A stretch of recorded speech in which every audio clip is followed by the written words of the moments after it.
19 है e to the power 2x minus 1 upon e to the power 2x plus 1। आप कैसे integrate करोगे? सबसे पहले इसे हम i एज्यूम कर लेते हैं और इक्वेशन 1 मान लेते हैं। आप क्या देखो कि अभी क्या आप मान सकते हो क्या? अभी अगर आप e to the power 2x plus 1 को कुछ मानोगे और उसका डिफरेंशिएशन करने के बाद क्या ऊपर का चीज आएगा क्या? आप सोच के देखो, आप नहीं कर पाओगे। तो आप क्या करना, इसमें e to the power x common ले लेना। e to the power x जैसे ही आप कॉमन लोगे ऊपर और नीचे से, तब आपको दिख जाएगा कि नीचे के चीज को अगर z मानोगे तो ऊपर dz दिखेगा। देखो e to the power x हम कॉमन लेते हैं e to the power 2x में। e to the power x common लेने पर e to the power x से गुना कर देंगे, तो e to the power x का गुना जब e to the power x से होगा तो e to the power 2x बन जाएगा, ये आ जाएगा। अब बताओ e to the power x में कितना से गुना कर दें कि 1 हो जाए? 1 यानी कि e टू द पावर 0 हो जाए। तो e to the power minus x से अगर हम गुना कर दें, या फिर बोलो 1 by e to the power x से गुना कर दें, तो इसका गुना इससे होगा तो ये 1 बन जाएगा, बिल्कुल बनेगा। अब नीचे से भी e to the power x common लो आप। कॉमन लेने पे e to the power x plus 1 by e to the power x बनेगा dx। यहां से e to the power x cancel हो जाएगा, ऊपर बचेगा e to the power x minus e to the power minus x, e to the power plus x ऊपर जाएगा e to the power minus x, नीचे होगा e to the power x plus e to the power minus x dx। अब जरा गौर से देखो, इसको आप अगर मानोगे z तो उसी का डेरिवेटिव है ऊपर, देख लो जरा। e to the power x plus e to the power minus x को मानोगे कुछ, इसे मान लो, ऐसा करते हैं, इसको हम एक मानते हैं। इसको आप मान लो कि माना e to the power x plus e to the power minus x equal to t मानोगे, तब दोनों और डिफरेंशिएट करोगे। क्यों? क्योंकि फिर dt बदलना पड़ेगा। तो e to the power x का differentiation e to the power x, e to the power minus x का डेरिवेटिव क्या होगा? सबसे पहले तो e to the power minus x और माइनस x का माइनस 1 जो यहां पर बना देगा माइनस, और x का dx बराबर dt। यहां पर लिख देना दोनों ओर आप अवकलित करने पर। अब आप क्या करोगे? समीकरण 1 में मान रखोगे। तो अब समीकरण 1 से i का वैल्यू क्या होगा? i का वैल्यू क्या होगा? i का वैल्यू हो जाएगा, ऊपर जो है वह क्या है? dt है, dt, और नीचे है t, तो इसका वैल्यू क्या होगा? 1 बाई टी। dt का वैल्यू क्या होता है? Integration log of t plus c। अब आप कुछ नहीं करो, अब इस t का वैल्यू आप रख दो। अब t माने थे किसको? हम t माने थे e to the power x plus e to the power minus x का, e to the power x plus e to the power minus x plus c का। लेकिन इस रूप में आप आंसर लिखोगे तब आंसर आपका किताब से मैच नहीं करेगा। सवाल जिस रूप में हो, सवाल e to the power 2x plus 1 है, आप कोशिश करो कि आंसर भी उसी रूप में हो। ऐसे भी छोड़ दोगे तो सवाल आपका बनाया हुआ बिल्कुल सही है, गलत नहीं होगा। एग्जाम में आप कर सकते हो ऐसा, लेकिन अभी फिलहाल के लिए हम क्या कर रहे हैं कि e to the power x plus इसको क्या करते हैं 1 by e to the power x लिख देते हैं, ऐसा कर दिए। क्यों किए? क्योंकि सवाल में देखो e to the power 2x के रूप में था, तो हम चाहते हैं कि आंसर भी हमारे e to the power 2x के रूप में हो। क्या करें? इसके बाद यहां कर देते हैं। इसके बाद क्या है? लॉग ऑफ यहां भिन्न का जोड़ कर लो, तो भिन्न का जोड़ करोगे तो e to the power x, e to the power x का गुना e to the power x से होगा तो e to the power 2x हो जाएगा। अब प्लस 1 1 मोड बंद प्लस c। अब इस लॉग को अलग कर दो, लॉग का प्रॉपर्टी लॉग ऑफ m, ऊपर वाले का लॉग अलग, माइनस लॉग ऑफ n नीचे का e to the power x plus c। अब क्या करोगे? अब इसके बाद बताओ, e टू द पावर कुछ भी होता है तो पॉजिटिव होता है, तो e to the power 2x plus 1 जो है वो पॉजिटिव है, तब पॉजिटिव है तो फिर मोड देने का जरूरत नहीं है, डायरेक्ट ब्रैकेट लिखो log of e to the power 2x plus 1, और यहां प्रॉपर्टी लगा दो x जो है ई वाला प्रॉपर्टी लगा दो, log of m to the power n जब रहता है तो n आगे आ जाता है और log m होता है, तब इस x को आप आगे करना तो x log e plus c। अब बताओ log e का वैल्यू e बेस पर क्या होता है? log e का वैल्यू e बेस पर कितना होगा? 1 होगा, ठीक है। तो इसका वैल्यू तो 1 हो गया, तो x इंटू 1 x ही होगा, तो आंसर इसका कितना होगा? log e to the power 2x plus 1 minus x plus c। यही इस सवाल का आंसर होगा। नंबर 20 क्या है? देखिए क्वेश्चन नंबर 20 क्या है, इसको इंटीग्रेट करना है, इसे एक मान लेते हैं, इसे आई एज्यूम कर लेते हैं। देखो नीचे वाले फंक्शन जो है इसको अगर जेड माने, e to the power x को अगर z माने, e to the power 2x plus e to the power minus 2x को अगर z माने, तो ऊपर का चीज क्या उसका डेरिवेटिव में आएगा क्या? नीचे वाले का डेरिवेटिव करने पर क्या उसमें ये चीज आएगा ऊपर वाला? देखते हैं, मानते हैं। तो let e to the power 2x plus e to the power minus 2x को हम z मानते हैं। तो मान लिए तो दोनों ओर डिफ्रेंशिएट करो, differentiating both side, differentiating both sides, दोनों ओर जब डिफ्रेंशिएट करोगे तो क्या होगा? e to the power 2x का डिफरेंशिएशन क्या होगा? e to the power 2x और 2x का होगा 2, तो एक आगे आ जाएगा 2। इसका क्या होगा? e to the power minus 2x और माइनस 2x का होगा माइनस 2, यहां बना देगा minus 2 whole dx equal to dz। यहां से क्या होगा? 2 कॉमन ले लो, आप 2 कॉमन लोगे तो क्या बचेगा? 2 कॉमन लेने पे होगा e to the power 2x minus e to the power minus 2x dx equal to dz। इतना आ गया। तब बताओ क्या ये चीज नहीं आया क्या? और यही चीज है ऊपर, क्या देखो, यही चीज है, देख लो, बिल्कुल यही है। तो आप क्या करो, अब वैल्यू आप जाकर रख दो समीकरण 1 में, putting the value of equation, putting the value in equation 1। Now from equation 1, equation 1 से बताओ आई क्या होगा? तो आई ऊपर देखो e to the power 2x minus e to the power minus 2x dx का वैल्यू, यहां से इसका वैल्यू क्या होगा? 2 गुना में उधर जाके भाग में हो जाएगा, तब होगा dz अपॉन 2। और क्या बच गया? यहां बटा में ही बच गया, तो इसको लिख दो 1 बाई जेड ही माने हो। तब बता दो ये 2 आ जाएगा बाहर 1/2 बन के, बचेगा 1/z dz, और 1 बाई जेड का इंटीग्रेशन होगा log of mod z plus सी।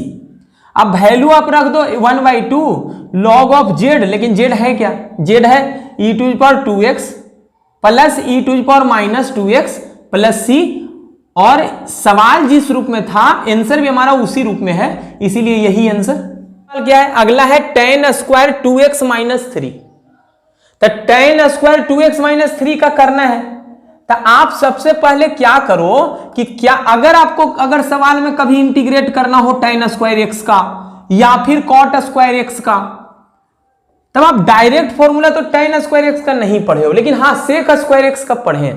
तो क्या tan स्क्वायर x का करना होगा, तो आप ट्रांसफॉर्म कर देना उसे sec के रूप में।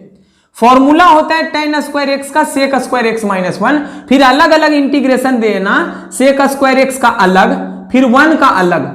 तो इससे करोगे तो sec स्क्वायर x का हो जाएगा tan x और 1 का हो जाएगा x और प्लस सी आंसर आ जाएगा, अगर यह सवाल होता तब। cot स्क्वायर x का होता तब क्या कर पाते? क्या cot स्क्वायर x का क्या स्टैंडर्ड फॉर्मूला पढ़े हो क्या? बिल्कुल नहीं पढ़े हैं। cot स्क्वायर x का नहीं पढ़े हो, लेकिन cosec स्क्वायर का पढ़े हो। तब क्या आप cot स्क्वायर को cosec स्क्वायर में बदल सकते हो क्या? cosec स्क्वायर माइनस 1 dx, और जैसे इसका किया वैसे ही उसका कर लोगे, बिल्कुल कर लोगे। यहां देखो क्या है, यहां है tan स्क्वायर 2x माइनस 3, इतना है। इसको आप क्या लिख सकते हो? इसको सबसे पहले आप करो क्या कि sec स्क्वायर के रूप में लिख लो। तो sec स्क्वायर के रूप में लिखोगे तो इसे क्या कर सकते हो? sec स्क्वायर जो भी है थीटा वो लिख दो -1 होल dx, इतना लिख दिए। अब बताओ अलग अलग इंटीग्रेशन कर दो, sec square 2x minus 3 dx minus 1 dx। देखो आप सब्सटीट्यूशन लगा के भी बना सकते हो, 2x माइनस 3 को कुछ z मान लेना तब भी हो जाएगा ये, लेकिन हम डायरेक्ट कर रहे हैं। sec स्क्वायर का जब इंटीग्रेशन करोगे तो tan होगा, tan, तो tan कितना? 2x माइनस 3, लेकिन देखो x में कितना से गुना है? 2 से गुना, तो 2 से गुना है तो भाग किससे दोगे? 2 से दोगे, डायरेक्ट कर दिए इस बार। माइनस dx का इंटीग्रेशन x और प्लस c, यही आंसर होगा इस सवाल का। क्वेश्चन नंबर 22 को कैसे बनाओगे? क्वेश्चन नंबर 22 का तो sec स्क्वायर का डायरेक्ट स्टैंडर्ड फॉर्मूला होता है। sec स्क्वायर का इंटीग्रेशन होता है tan, जो एंगल है वो रख दो 7 माइनस 4x। अब देखो x में गुना किससे? -4 से, तब आप -4 से भाग दे दो प्लस सी, यही आंसर होगा इस सवाल का। आप चाहो तो इस माइनस को 23 में क्या करोगे? क्वेश्चन नंबर 23 में देखो साइन इनवर्स x आया है। साइन इनवर्स x को अगर कुछ t मानोगे तो उसका डिफरेंशिएशन करने पे 1/√1 माइनस एक्स स्क्वायर आएगा, बिल्कुल आएगा। तो आप क्या करो, साइन इनवर्स x को कुछ t मान लो।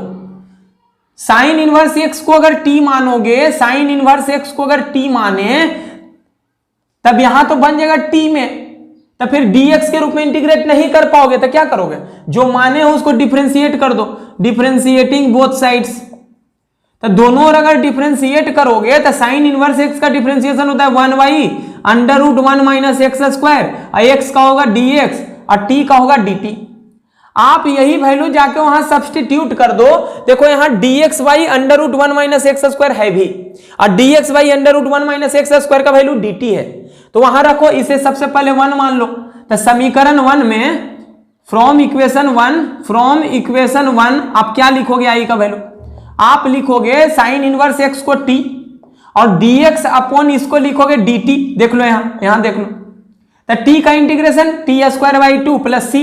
अब t का वैल्यू रख दो, t माने थे किसको, माने थे साइन इनवर्स x को, तो साइन इनवर्स x का whole square by 2 plus c, यही आंसर। डिनोमिनेटर में क्या है, डिनोमिनेटर में 6 cos x plus 4 sin x, इसको अगर हम t मान लें और इसका डेरिवेटिव जब करें, डेरिवेटिव निकालेंगे, तब क्या उसका यह पार्ट होगा क्या, देखते हैं हम। इसको सबसे पहले t मानते हैं, इस नीचे वाले चीज को t मानते हैं, then let 6 cos x plus 4 sin x equal to t, ऐसा हम एज्यूम करते हैं। तो t जब मानेंगे तो t बन जाएगा, तो x के रेस्पेक्ट में इंटीग्रेट नहीं हो पाएगा, यह तो बार बार बोल रहे हैं इस बात को। तो फिर उसको dt में बदलने के लिए जो माने हो उसको डिफरेंशिएट करोगे, तो यहां लिखोगे डिफरेंशिएटिंग बोथ साइड्स, दोनों डिफरेंशिएट करोगे तो 6 आ जाएगा बाहर, और cos x का डिफरेंशिएशन होगा माइनस साइन x, 4 रहेगा बाहर, और साइन x का डिफरेंशिएशन होगा cos x का होल dx, x का dx और फिर dt। आप इस वैल्यू को जाके वहां इक्वेशन 1 में रखोगे तब इंटीग्रल वैल्यू निकल जाएगा। तो इक्वेशन 1 से फ्रॉम इक्वेशन 1 आई का वैल्यू क्या होगा, तो आई का वैल्यू क्या होगा जरा देखो। अच्छा इसमें एक चीज और छूट गया, जरा देखो, इसमें आप 2 इसमें भी है 2 इसमें भी है, तो 2 कॉमन लोगे तो क्या आएगा, 2 अगर कॉमन ले लोगे तो यहां से बनेगा 2 cos x, 2 कॉमन लिए तो यहां से बनेगा -3 sin dx बराबर dt। और अब देखो यही चीज था क्या ऊपर, यही है क्या 2 cos x minus 3 sin x, 2 cos x minus 3 sin x, तो यहां से 2 cos x minus 3 sin x dx का वैल्यू निकालोगे तो dt अपॉन 2, ये गुना वाला 2 उधर जाके भाग में हो जाएगा। तब पहला तो dt अपॉन 2 बनेगा ऊपर वाले के जगह पे, और नीचे जो है उसके जगह पे क्या बनेगा t 1/t। तो बताओ 1/2 आ जाएगा बाहर, और 1/t का integration log of mode t plus c। अब t का वैल्यू आप रख दो, आंसर आ जाएगा। तो t किसको माने थे, t माने थे इसको, नीचे वाले चीज को, इसको, तो लिख दो 6 cos x plus 4 sin x plus c, यही इस सवाल का आंसर होगा। देखिए क्वेश्चन नंबर 25 क्या कह रहा है, 25 है 1/cos square x 1 minus ten x का होल स्क्वायर dx, इसको इंटीग्रेट करना है। तो आप क्या सोचो कि अगर हम tan x को कुछ माने या 1 माइनस टेन एक्स को कुछ माने, तो 1 माइनस टेन एक्स को अगर आप z मानोगे तो ये पूरा क्वांटिटी z स्क्वायर में दिखेगा, और tan x का यानी कि 1 माइनस टेन एक्स का डिफरेंशिएशन करने पे क्या आएगा, 1 का डिफरेंशिएशन 0 और tan का होगा sec स्क्वायर। तो क्या देखो cos स्क्वायर ऊपर जाके क्या sec स्क्वायर x dx नहीं होगा क्या, बिल्कुल हो जाएगा। तो इसको सबसे पहले आप लिख लो sec स्क्वायर x dx, और नीचे है 1 माइनस टेन एक्स का होल स्क्वायर। अब आप क्या करो, 1 माइनस टेन एक्स पूरे को क्या मानो, आप z मान लो। तो आप मानते हैं कि let 1 minus ten x equal to z। देखो मानने का टेन एक्स को भी मान सकते हो, लेकिन फिर 1 माइनस जेड का होल स्क्वायर हो जाएगा, ठीक है, वैसे भी बन जाएगा। तो 1 माइनस टेन एक्स पूरे को हम z मान रहे हैं। तो differentiating both side, differentiating both sides, दोनों और अगर आप डिफरेंशिएट करोगे तो 1 का डिफरेंशिएशन 0, ये माइनस हो गया, tan x का क्या होगा sec स्क्वायर x dx, और z का होगा dz। अब आप क्या करो, इस z का और z का वैल्यू यानी कि 1 माइनस टेन एक्स का वैल्यू और sec स्क्वायर x dx का वैल्यू, इसका वैल्यू सब्सटीट्यूट कर दो इक्वेशन 1 में। तो sec स्क्वायर x dx का वैल्यू क्या लिख सकते हो, sec स्क्वायर x dx का वैल्यू माइनस उधर जाएगा तो माइनस dz में बन जाएगा। तो लिख दो from now from equation 1, equation 1 से i का वैल्यू क्या होगा, तो ऊपर है sec स्क्वायर x dx और sec square x d x का वैल्यू होगा माइनस डी जेड बाई नीचे 1 माइनस टेन एक्स का होल स्क्वायर, और 1 माइनस टेन एक्स को हम जेड मान चुके हैं तो ये हो जाएगा जेड स्क्वायर। तब बताओ माइनस आ जाएगा बाहर और इंटीग्रेशन 1 बाई जेड स्क्वायर का क्या होगा। तो 1 बाई जेड स्क्वायर का इंटीग्रेशन क्या होगा बताओ। 1 बाई जेड स्क्वायर का इंटीग्रेशन होता है माइनस 1 बटा जेड प्लस सी, माइनस माइनस प्लस और 1 बाई जेड। तो जेड का वैल्यू रख दो, जेड हम माने थे 1 minus ten x plus c, यही आंसर होगा इस सवाल का। क्वेश्चन नंबर 26 क्या है, cos root x by root x d x. देखो यहां कॉस किसका फंक्शन है, रूट एक्स का। तो यहां रूट एक्स वाले चीज को मान लो आप कुछ, तो रूट वाले को रूट एक्स को मान लेते हैं कुछ टी मानते हैं, माना root x equal to t. दोनों डिफरेंशिएट कर दो, अवकलित कर दो, तो दोनों ओर अवकलित करने पर करोगे तो क्या होगा, रूट एक्स का होगा 1 बाई 2 रूट एक्स और एक्स का dx और t का dt। तो यहां बना गया 1 by root x d x यहां आएगा, 2 इधर है उसको उधर लेके चले जाओ, तो 1 बटा रूट एक्स डी एक्स का वैल्यू जो होगा वो 2 dt होगा। ऐसा क्यों किया, क्योंकि देखो dx बाई रूट एक्स यहां है और dx बाई रूट एक्स का वैल्यू निकाल लिए। अब इस वैल्यू को आप जाके इक्वेशन 1 में रख दो, तो समीकरण 1 में रखने पर क्या होगा, समीकरण 1 से क्या होगा, i equal to cos root x, और रूट एक्स को हम t मान चुके हैं तो ये बदल जाएगा कॉस t और dx बटा रूट एक्स का वैल्यू देखो, dx बटा रूट एक्स का वैल्यू 2 dt, तो रख दो 2 dt, इतना 2 आ जाएगा बाहर और कॉस t का इंटीग्रेशन होगा साइन t और प्लस c। अब t का वैल्यू जो माने हो रख दो, तो t क्या था रूट एक्स, तो यहां रख देते हैं sine root x plus c, यही आंसर होगा इस सवाल का। देखिए क्वेश्चन नंबर 27, क्वेश्चन नंबर 27 क्या है, रूट ओवर साइन 2x और बाहर है, रूट के बाहर है cos 2x dx। देखो रूट के अंदर या रेडिकल साइन के अंदर जो होता है उसी चीज को जनरली हम लोग मानते हैं। साइन 2x को अगर आप मानोगे t, तो उसका डेरिवेटिव जब निकालोगे तो cos 2x उसमें आएगा। मतलब इस सवाल को बनाने के लिए आप क्या करोगे कि रेडिकल साइन रूट के अंदर वाले चीज को कुछ मान लेना, तो साइन 2x को मान लिए t, तो दोनों ओर अवकलित जब करोगे, दोनों ओर अवकलित करोगे तो साइन का होगा cos 2x और 2x का होगा 2, तो यहां 2 भी एक रहेगा और x का dx बराबर dt। तो यहां से देखो cos 2x dx आ गया और cos 2x dx यहां है भी। तो आप क्या करो, अब वैल्यू आप जाकर रख दो, तब समीकरण 1 में रखो वैल्यू, तो समीकरण 1 से i का वैल्यू क्या होगा, तो i का वैल्यू हो जाएगा रूट ओवर, इसको तो मान चुके हो t, अब बाहर का वैल्यू जो है cos 2x dx उसका वैल्यू होगा dt बाई 2, गुना में 2 उधर जाकर भागा में 2, तो dt बाई 2। अच्छा 1 बटा 2 आ गया बाहर, अब बचेगा रूट t और रूट t का इंटीग्रेशन होगा t पे पावर 3 बाई 2 और यहां होगा 3 बाई 2 प्लस c।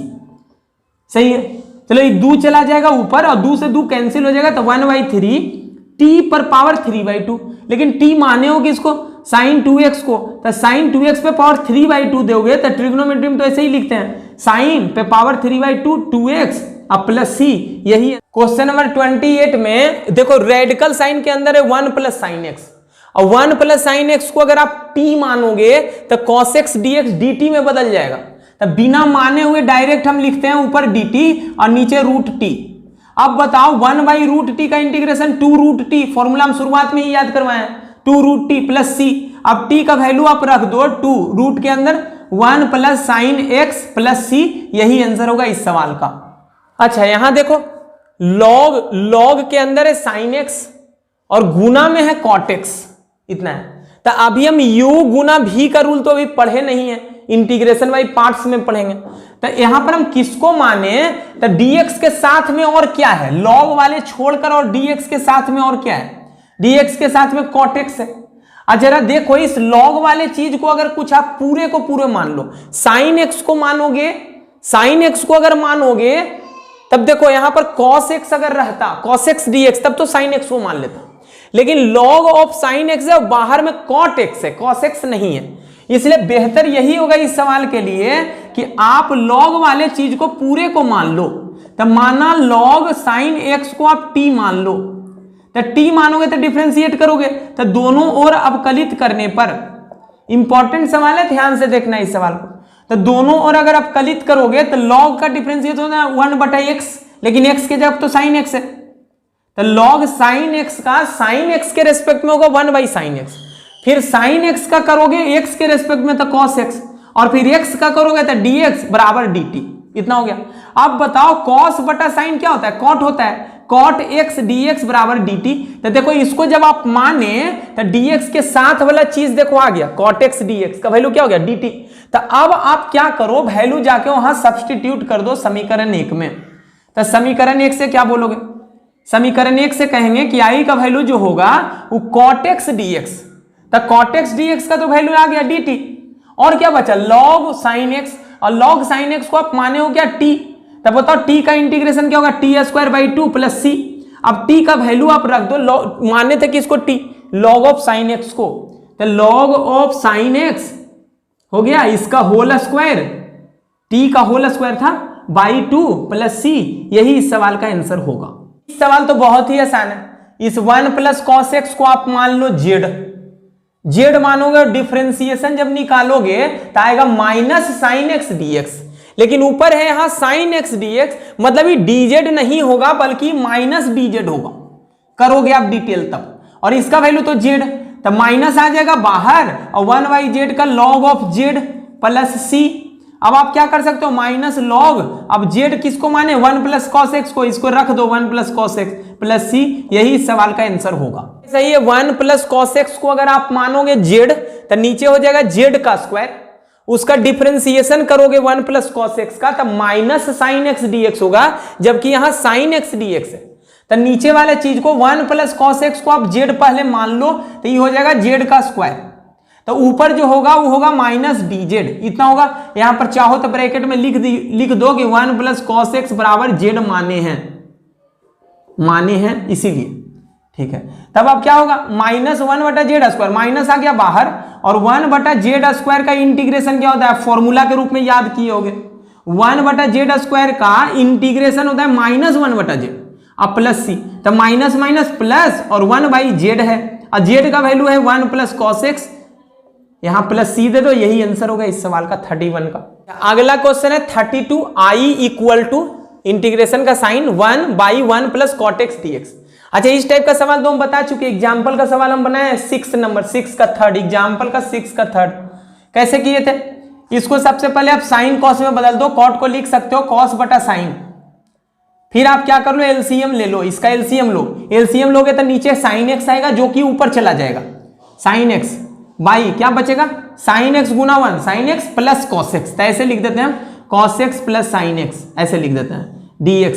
अब जरा याद करो, एग्जाम्पल का सवाल बनाए थे कि साइन एक्स जो है इसको तुम क्या करना, नीचे वाला का फंक्शन जो है वह फंक्शन और उसका डेरिवेटिव के मदद से लिखना। तो cos x plus sine x का डेरिवेटिव क्या होगा? cos x plus sine x का डेरिवेटिव क्या होगा? जरा चेक कर लो, डेरिवेटिव निकाल चुके थे हम, एग्जाम्पल वाला सवाल बताए थे। cos x का होता है माइनस साइन एक्स और साइन एक्स का होता है cos x। आ कितना गया? cos x प्लस में minus sine x, cos x minus sine x आ गया, cos x minus sine x इसका डेरिवेटिव है। तो इन दोनों के मदद से आप ऊपर वाले साइन एक्स को लिखना। तो आप साइन एक्स को क्या लिख सकते हो? नीचे वाला फंक्शन, तो नीचे वाला फंक्शन है cos x plus sine x, और नीचे वाला फंक्शन का डेरिवेटिव, तो नीचे वाला फंक्शन का derivative cos x plus sine x का डेरिवेटिव है cos x minus sine x. तो cos x minus sine x, इसी के मदद से हम लिखेंगे किसको? साइन एक्स को, यही बताए थे। तब बोलो आप क्या कर दो, यहां प्लस करोगे तब साइन एक्स आएगा कि माइनस करोगे तब आएगा? एग्जाम्पल में तो प्लस किए थे, क्यों? क्योंकि ऊपर कॉस में था एग्जाम्पल वाले में, यहां तो साइन में है। तब बोलो अगर आप माइनस कर दो तो ये देखो माइनस में cos x हो जाएगा, इस प्लस cos x से कैंसिल हो जाएगा, अब माइनस माइनस प्लस होगा, तब प्लस साइन एक्स, और यहाँ साइन एक्स तो 2 साइन एक्स हो जाएगा, जबकि यहाँ लाना कितना है? साइन एक्स, तो 1/2 मेंटेन करने के लिए लगा दो बाहर। भाई नहीं समझ में आया तो एग्जाम्पल का क्वेश्चन आप फिर से दोबारा देख लो कैसे बताया, ठीक है। इसके बाद dx, और नीचे है cos x plus sine x. अब क्या करोगे? अलग अलग करोगे, तो 1/2 इंटीग्रेशन, इतना बाई इतना करोगे तो 1 माइनस इतना बाई इतना करोगे तो होगा cos x minus sine x upon cos x plus sine x का होल dx, यही करोगे, ठीक है। तो हाफ तो एकदम बिल्कुल बाहर, 1 का इंटीग्रेशन x के रेस्पेक्ट में x माइनस, अच्छा जो चीज नीचे है उसी का डेरिवेटिव ऊपर है, तो क्या होता था लॉग ऑफ नीचे का फंक्शन, तो नीचे का फंक्शन है cos x plus sine x, इतना हो गया ब्रैकेट 1 प्लस सी। आप चाहो तो हाफ का गुना इससे, हाफ का गुना इससे करके आंसर बता सकते हो, हम इतना ही छोड़ रहे हैं, यही आंसर होगा। 33 भी 32 के जैसा ही है, इसको भी आप क्या कर सकते हो साइन tan x को लिख सकते हो sine x upon cos x, फिर एलसीएम ले लो, एलसीएम लोगे तो cos x, एलसीएम आएगा cos x जो कि ऊपर चला जाएगा, तो cos x ऊपर आ गया, यहां बचेगा cos x minus sine x, यहां dx। अब आपको क्या सोचना है कि नीचे का डेरिवेटिव क्या है पहले वह चेक कर लो, और ऊपर वाले को नीचे वाला का फंक्शन और उसी के डेरिवेटिव के रूप में लिखना होता है, तो आप cos x minus sine x का पहले डेरिवेटिव चेक कर लो क्या है रफ में, तो इसका डेरिवेटिव निकालोगे तो cos x का डिफरेंशिएशन होता है माइनस साइन x और साइन x का होता है प्लस cos x, ऐसे होगा। तो यहां से देखो माइनस कॉमन ले लोगे तो बचेगा क्या cos x plus sign x, इतना ही बचेगा, इतना ही। तो नीचे का फंक्शन जो है उसका डेरिवेटिव आया कितना cos x plus sign x और एक माइनस, एक और माइनस, ठीक है, मतलब इतना आया।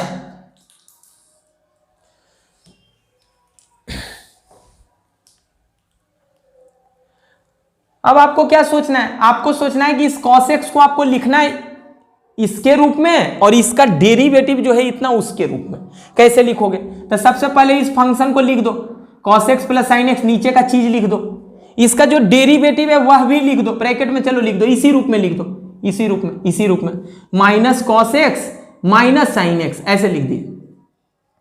अब बोलो कि आप क्या करोगे कि यहां cos x ही पाओगे, सोचो प्लस करोगे तब आएगा क्या, प्लस अगर करोगे तो cos x और यहां माइनस x होगा, इत कैंसिल हो जाएगा, तो cos x आ नहीं पाएगा, तो प्लस करने पर तो चीजें नहीं आएंगी, आप माइनस करके देखो, माइनस करोगे तो माइनस माइनस प्लस होगा, cos x plus cos x 2 cos x हो जाएगा, और यहां देखो माइनस माइनस यहां प्लस होगा, प्लस साइन x और यहां माइनस साइन x कैंसिल हो जाएगा, तो हमको चाहिए भी cos x, साइन x चाहिए भी नहीं, तो आप माइनस करोगे तब आएगा। फिर से बोलते हैं नीचे का जो फंक्शन है उसका और उसके डेरिवेटिव के रूप में इस न्यूमरेटर को लिखना होता है, इसी बात को ध्यान रखना। तो आप क्या कर सकते हैं, इसको बटे को बस जस का तस छोड़ दो, cos x minus sine x, इतना कर दिए, यहां dx।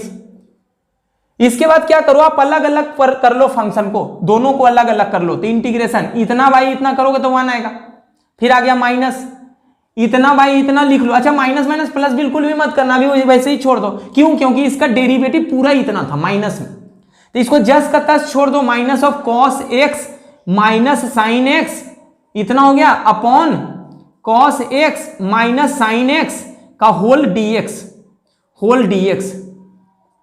क्या किए, इतना अपॉन इतना किए, फिर माइनस, फिर इतना अपॉन इतना किए, वही काम किए। अब बताओ 1 का इंटीग्रेशन यहां लिख देते हैं। अच्छा एक गलती हो गई, देखो cos x plus cos x 2 cos x, तो 1/2 से डिवाइड भी देना था, 1/2 डिवाइड भी होगा, ठीक है, तो यहां तो हाफ हो गया। अच्छा 1 का इंटीग्रेशन x के रेस्पेक्ट में क्या होगा, x, ये माइनस माइनस, जो फंक्शन नीचे है उसी का डेरिवेटिव ही है, चेक कर लो, मतलब इसको अगर t मानोगे तो ऊपर dt होगा, और 1/t का log ऑफ t होता है, यानी कि log ऑफ नीचे का फंक्शन, यही करते थे। तो log ऑफ जब भी नीचे का हूबहू डेरिवेटिव ऊपर हो तो उस फंक्शन का इंटीग्रल जो होता है वो नीचे का वैल्यू होता है, तो log of cos x minus sine x bracket 1 plus c, यही आंसर होगा। बहुत कर सकते हो तो हाफ को इससे गुना कर दो, तो गुना करने के बाद x/2 आएगा, और हाफ का गुना इससे कर दोगे तो 1/2 log of cos x minus sine x plus c होगा, यही आंसर होगा इस सवाल का। देखिए क्वेश्चन नंबर 34 क्या कह रहा है, 34 है √tan x upon sine x into cos x dx। देखो इस बात को तो आप नोट ही कर लो हमेशा के लिए कि अगर आपको डिनोमिनेटर में कभी साइन x और cos x दोनों चीज मिले गुना में प्लस में, ऐसे गुना में मिले, मेनली गुना में, साइन x और cos x से मिला हुआ चीज अगर ऐसे हो, साइन x गुना cos x, साइन पे पावर 3x गुना cos x, ऐसे चीज हो, तो आप इस बात को ध्यान रखना कि आप tan और sec में पूरे रिलेशन को बदल देना। बिल्कुल एकदम tan में बदलने का प्रयास करना नीचे वाले चीज को। तो उसी तरीके से हम क्या करेंगे, याद कर लो इस बात को। तो sin x into cos x है और इसको tan में हम बदलना चाहते हैं, नीचे वाले को, ऊपर तो है ही tan में, tan x, यहां dx। इन नीचे वाले को बोलो sin x में हम किससे भाग दे दें कि tan में हो जाएगा। तो आप बोलोगे cos x से दे दो, sin x बटा cos x tan x हो जाएगा, tan में बदल जाएगा। लेकिन अपने मन से कुछ भी अलाउड नहीं होता है। बटा में जब cos x किए हो तब मेंटेन रखने के लिए ऊपर भी cos x यहां लिखना पड़ेगा।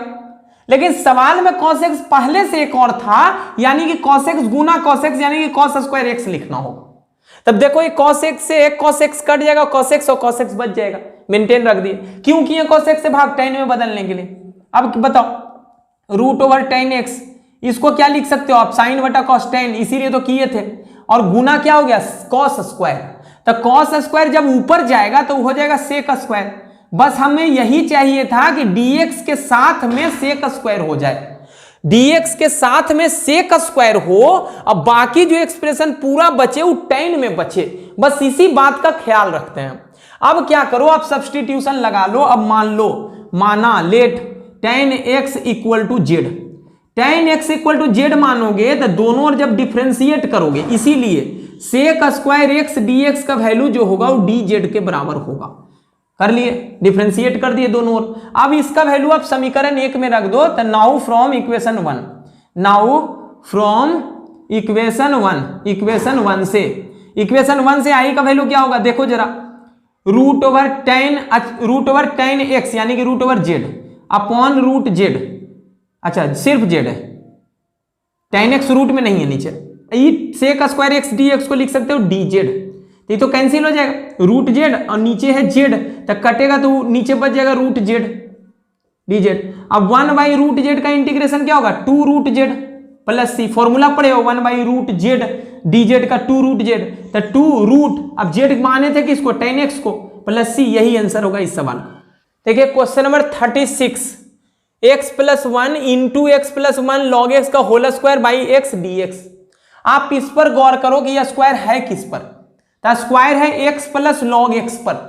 तो अगर हम x प्लस लॉग एक्स को अगर कुछ z मान लें और उसका डिफरेंशिएशन करें तो x का डेरिवेटिव क्या होता है 1, लॉग x का क्या होता है 1 बाई एक्स, तो 1 आएगा यहां और log x का डेरिवेटिव होगा 1 बटा x, इतना।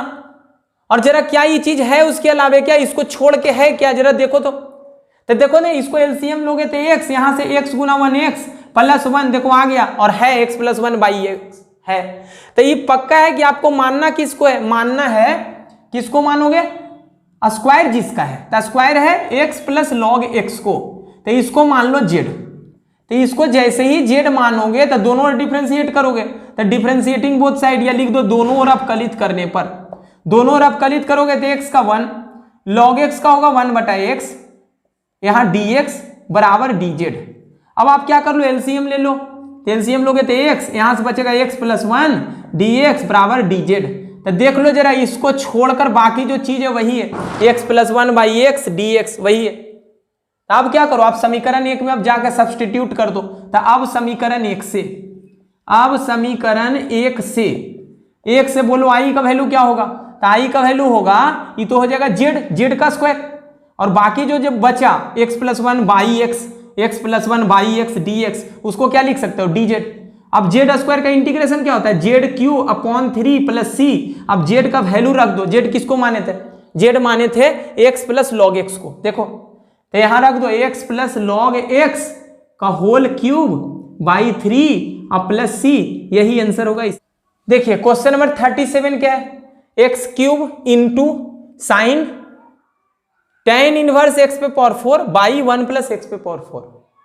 जरा सोचो, इस साइन का एंगल यही है ना, साइन के साथ में जो एंगल है, जो थीटा है, वो tan इनवर्स x पे पावर 4 है। तो आप इसी चीज को मान लो, कुछ tan इनवर्स x पे पावर 4 को मानने पे क्या बनेगा देख लो रफ में। देखो सब्सटीट्यूट किसको करना है, मानना किसको है, जिससे सवाल आसानी से बन जाए, बस वही सोचना है यहाँ। तो साइन के साथ में जो है उसी को मान लो, तो मानते हैं, माना tan इनवर्स x पे पावर 4 को कुछ मान लिए, जेड टी जो भी माना मानो t, डिफरेंशिएटिंग बोथ साइड, दोनों ओर अपकलित करने पर, तो दोनों ओर अपकलित करोगे तो tan इनवर्स का क्या होता है, डिफरेंशिएशन होता है 1/1 प्लस एक्स स्क्वायर, लेकिन x के जगह पे तो x पे पावर 4 है, तो उसका स्क्वायर करोगे तो x पे पावर 8 आएगा। लेकिन आप चेन रूल भी लगाओगे, ये तो इंटीग्रेट डिफरेंशिएट किए x पे पावर 4 के रेस्पेक्ट में, अब x पे पावर 4 का करो x के रेस्पेक्ट में तो कितना होगा 4x टू द पावर 3 होगा, और फिर x का करोगे तो dx बराबर dt आएगा। तो यहां से देखो x cube by 1 plus x पे पावर 8 और dx है, ये चीज तो है लेकिन 4 नहीं है, कोई दिक्कत नहीं, 4 को उधर भेज दो उधर, तो x cube upon 1 plus x पे पावर 8 dx का वैल्यू हो गया dt/4, इतना आ गया। अब आप यही वैल्यू आप सब्सटीट्यूट कर दो वहां समीकरण 1 में, तो हम लिखते हैं कि समीकरण 1 में रखने पर, या डायरेक्ट लिखते हैं समीकरण 1 से i बराबर क्या होगा, तो i बराबर क्या होगा, इसका वैल्यू क्या लिखोगे, इसका वैल्यू लिखोगे साइन, और tan इनवर्स एक्स पे पावर 4 को तो हम t मान चुके हैं, तो ये साइन t हो जाएगा, और बाकी जो x cube upon 1 plus x पे पावर 8 dx है, x cube upon 1 plus x पे पावर 8 dx, उसको क्या लिखोगे dt/4, यही लिखोगे dt/4, ये 4 आ जाएगा बाहर 1/4 बन के, और साइन t dt बचेगा, और साइन t dt का इंटीग्रेशन होता है माइनस ऑफ कॉस t, तो ये बना देगा -1/4 cos t, लेकिन t का वैल्यू क्या है, t का वैल्यू है tan इनवर्स x पे पावर 4, यही है, तो इसका वैल्यू रख दो tan इनवर्स x पे पावर 4 अब plus constant of integration c, यही आंसर होगा। देखिए क्वेश्चन नंबर 38 और 39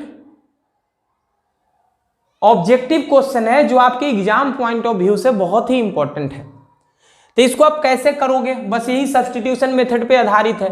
देखो नीचे का जो चीज है क्वेश्चन नंबर 38 में x to the power 10 plus 10 to the power x, इसको अगर आप t मानोगे तो क्या उसी का डेरिवेटिव है क्या ऊपर, जरा बस वही देखना है आपको, नीचे को अगर t मानोगे तो उसी का डेरिवेटिव है क्या, चेक करते हैं रफ में, तो x पे power 10 plus 10 to the power x को हम इसका डेरिवेटिव निकाल के देखते हैं x के रेस्पेक्ट में, तो x टू द पावर 10 का क्या होगा 10 आगे और x पे पावर 9, अच्छा 10 टू द पावर x का डेरिवेटिव इस फॉर्मूले पे a to the power x का डेरिवेटिव क्या होता है, a to the power x का डिफरेंशिएशन होता है a to the power x log a to the base e, यही होता है, तो आप इसका करोगे तो क्या होगा a to the power x यानी कि 10 पे पावर x, इसका डिफरेंशिएशन निकाल रहे हैं इस फॉर्मूले पे, तो a to the power x into log a, लेकिन a की जगह पे देखो कितना है 10 है, तो log a to the base e, और x का क्या होता है dx, तो क्या यही चीज है क्या ऊपर देखो तो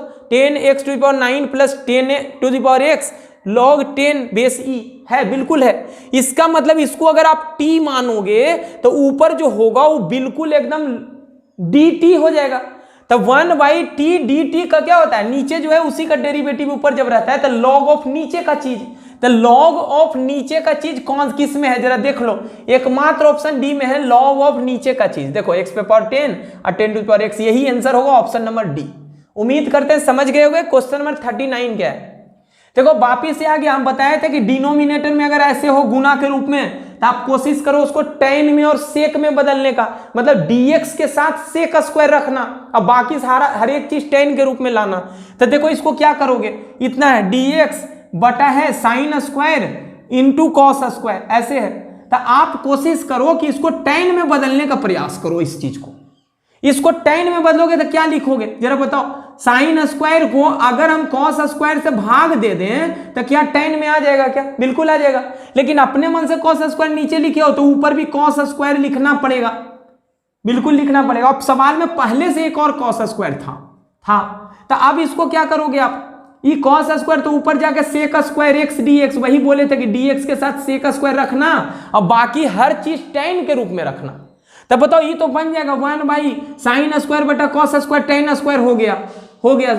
और ये कॉस स्क्वायर एक और बच गया जो ऊपर जाके सेक स्क्वायर बनेगा, लेकिन हम बोले कि सेक स्क्वायर एक्स dx के अलावे बाकी हर चीज tan में होना चाहिए, तो क्या इस सेक स्क्वायर को आप लिख सकते हो ऐसे 1 प्लस tan स्क्वायर, बिल्कुल लिखा जा सकता है 1 प्लस tan स्क्वायर बटा tan स्क्वायर, और यहां हो गया सेक स्क्वायर एक्स dx, तो यही बात हम बोल रहे हैं कि dx के साथ सेक स्क्वायर रखना है और बाकी हर चीज को tan में बदल देना है।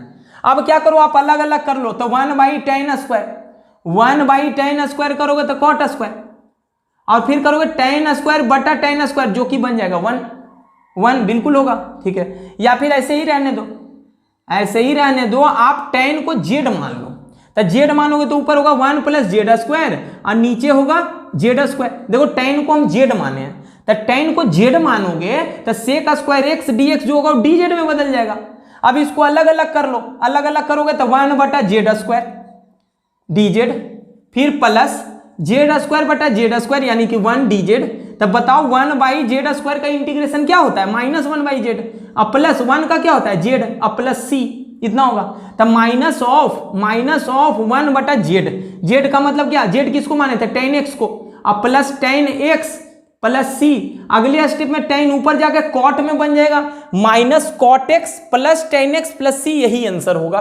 तो देखो किस में है, माइनस में कॉट एक्स, प्लस में कॉट tan x और प्लस सी, देख लो यही ऑप्शन नंबर बी यही सही होगा। तो पूरा एक्सरसाइज हमने डिस्कस कर दिया, एक्सरसाइज 7.2। अब एक छोटा सा आप विराम ले लो, उसके बाद फिर से स्टार्ट करते हैं एक्सरसाइज 7.3।